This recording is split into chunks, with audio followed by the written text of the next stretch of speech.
All right, real quick, let's talk about some of the common mistakes people make when they use a habit based system. Starting too small. So I was at Mark Fisher Fitness a few weeks ago, and for a little presentation from my friend Justin Kampf, who is a student and strength and conditioning coach at a university here in New York, upstate New York, or more northerly New York, not in the city. And one of the problems that he has found with clients, and Mark Fisher, who runs a gym here in New York City called Mark Fisher Fitness, very popular gym. They have tons and tons of clients, doing several $1 million in revenue each year. And they tried to roll out a nutrition program for the gym that was based largely around these habits, or this concept of habits. And they followed what a lot of people think is good advice, and that's giving people one thing to work on at a time. And their clients were very underwhelmed. They would be like, really, like, all my only goal is to eat protein at every meal once for every day.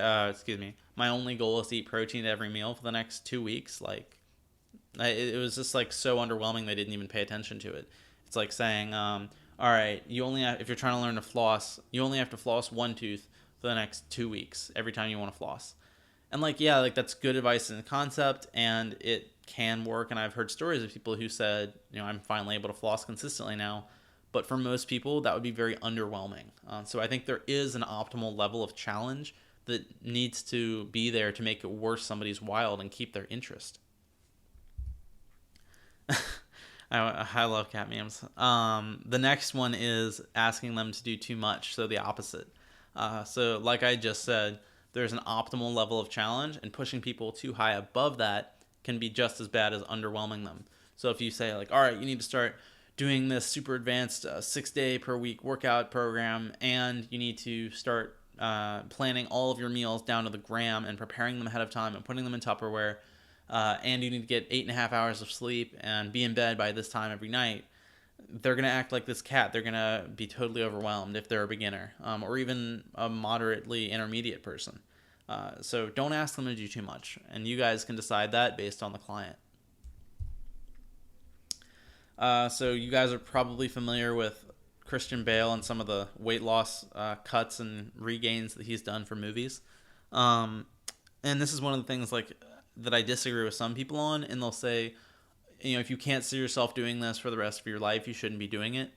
And I don't think that's a bad concept. Like, I think in general, yes, your weight loss diet should be basically the same as your weight gain diet. Like, you shouldn't have these big changes for the most part.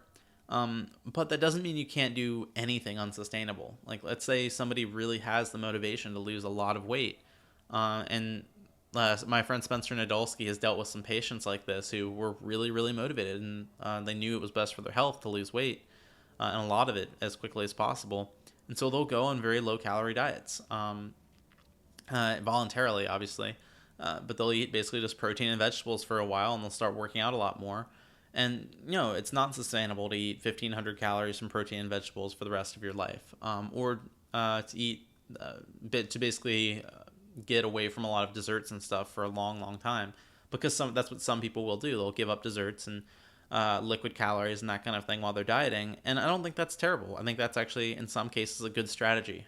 It's okay to make some changes that you stick with for 3 to 4 months while you're losing weight, and then reintroduce them when you want to gain weight or maintain. I think that's fine. So don't be afraid of anything that's quote unquote unsustainable. And that doesn't mean I'm saying you should give your clients like dangerous stimulants and like crash diet or anything like that. I'm simply saying that it is okay to make some semi-permanent changes, or changes that they only need to maintain for 3 to 4 months at a time, rather than saying you need to be able to do this forever. It's because ultimately you have to keep the client happy. And so you will have some clients asking, who are very adamant they want to do, say, ketogenic dieting or this other really low-calorie diet. And you can nudge them back a little bit to a slightly better approach, but ultimately they are going to make the decisions in their life, so you have to keep them happy, and you have to compromise a lot of times.